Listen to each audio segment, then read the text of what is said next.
El representante especial del presidente de Estados Unidos, Donald Trump, para Venezuela, dijo el jueves que Washington no está buscando una intervención militar en Venezuela.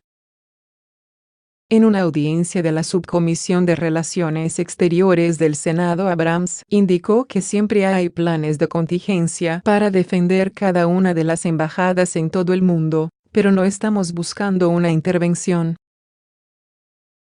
Al ser interrogado sobre cómo Estados Unidos está trabajando para evitar que las sanciones contra el gobierno en disputa venezolano no afecten al pueblo venezolano, Abrams señaló que estamos trabajando con el Departamento del Tesoro y especialmente con USAID para asegurarnos que las sanciones afecten al régimen, pero no al pueblo venezolano. Destacó la unidad de las principales democracias en América Latina y Europa que se han unido a Canadá, Estados Unidos.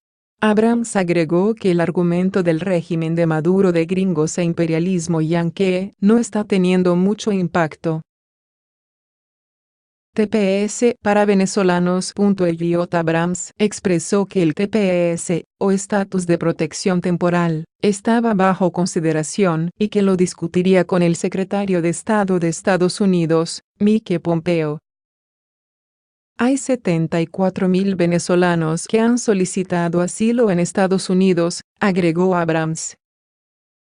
El representante de Estados Unidos para Venezuela acusó a Rusia y Cuba de proteger a Maduro, quien según él estaba protegido por miles y miles de militares y oficiales de inteligencia cubana, mientras que Moscú ha proporcionado decenas de millones de dólares al gobierno en disputa.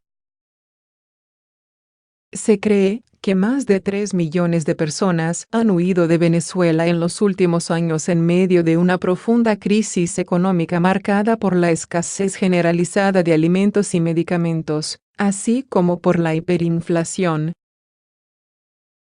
Más sanciones a bancos que respaldan a Maduro. Por otra parte, Abrams prometió que Washington ampliará la red de sanciones a la nación sudamericana, incluso más a los bancos que respaldan al gobierno del presidente en disputa Nicolás Maduro. Habrá más sanciones para las instituciones financieras que cumplan con las órdenes del régimen de Maduro, dijo Elliot Abrams en una audiencia ante la Subcomisión del Senado de Estados Unidos. Un día antes, el asesor de Seguridad Nacional de la Casa Blanca, John Bolton, advirtió a los bancos extranjeros y otras instituciones financieras que enfrentarán sanciones de Estados Unidos por transacciones ilegítimas que beneficien al presidente venezolano Nicolás